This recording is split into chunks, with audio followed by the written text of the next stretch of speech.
Hey, welcome back to the Total Control course. This is the up-down exercise for Module 4. In this exercise, we're going to work our dynamic control and our rebound control, as well as our fast, small muscle movements to develop finesse and touch for our playing. Okay? So, this exercise is all about working a wide variety of heights and volumes. Okay? And by doing this, you really develop a lot of stability and control in your non-dominant hand that you wouldn't really develop normally if you're not playing a wide variety of dynamics, okay? So the whole concept of this exercise is to go to explore all those different heights and volumes a number of times throughout the course of the exercise. So this is an 8-measure exercise where we play eighth notes the entire time. In all of the odd measures, we're going to start really low and gradually get higher and louder throughout the course of the measure. In all of the even measures, we're going to start high and gradually get lower and softer throughout the entire course of the measure. So, for example, in the first measure, I'm going to start about an inch or so off the surface of the head, or at piano, which is the dynamic marking, okay? And as I play the eighth notes, I'm going to gradually play each one a little bit louder than the first, until I end up at about 9 or 12 inches off the surface of the head, or at forte, which is a dynamic marking, which means loud, okay? Then in all of the even measures, I'm going to start in this height and this volume, okay? And I'm going to gradually get softer every single note,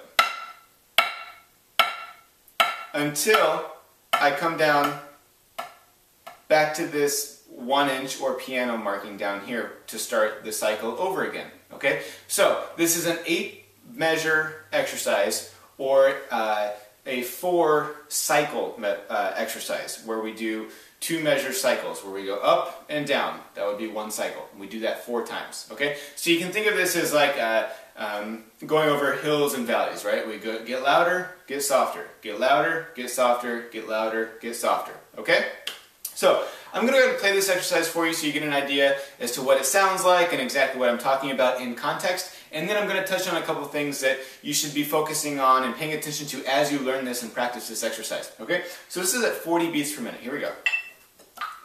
1, 2, ready, go.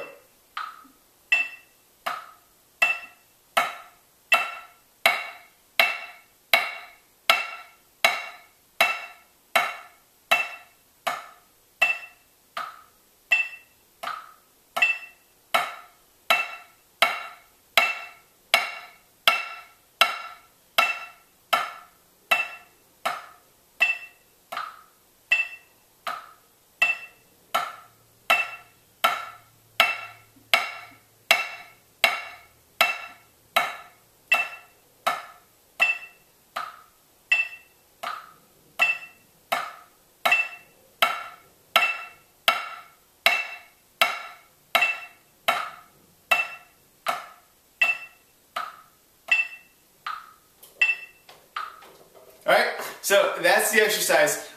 Really important that as you learn this, you're really focusing on making each note gradually louder or softer than the one before. And it takes a lot of rebound control to do that, okay? Because, for example, in the first measure, or every odd measure, the first note is about here, okay? But after you play it and you rebound, you need to rebound to just to be a little bit higher to about here or so, okay? So the first 2 notes would look like this. Right?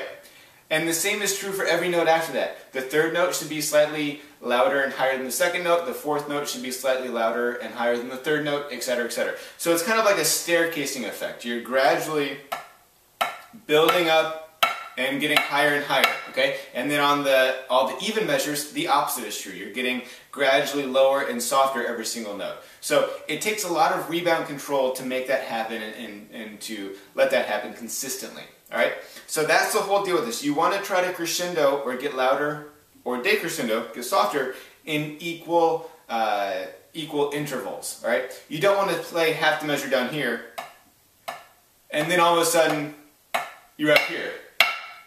Right? That's not the purpose of the exercise. That's not the exercise that it is. The purpose of the exercise and the intent of the exercise is to practice getting gradually louder every single note. Okay? So the only notes that should be the same volume are the first and last note of every measure.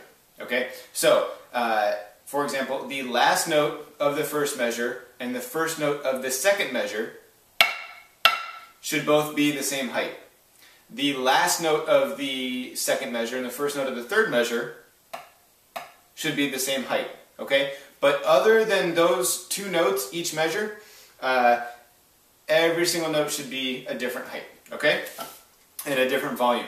So that's the main thing you need to practice when you do this. Make sure you keep your fingers loosely wrapped around the stick. That really helps with the low end control, right? If you get in the habit of dropping your back fingers off the stick for these high heights, and then you try to come down, well, especially at this volume and height, you lose all that control back here because the stick is just pivoting from one spot.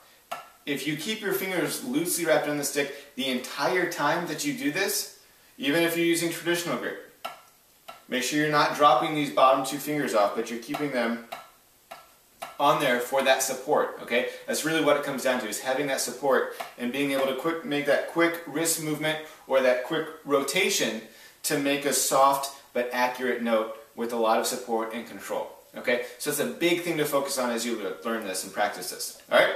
So that's the overview of this exercise. Go ahead and go to the play along video now, and we'll play this a couple times so you get really comfortable with it, and then you can start bumping the tempo up. All right? So, hope this all made sense. Feel free to contact me if you have any questions about it, and I'll see you in the next video where we'll play it a couple times together.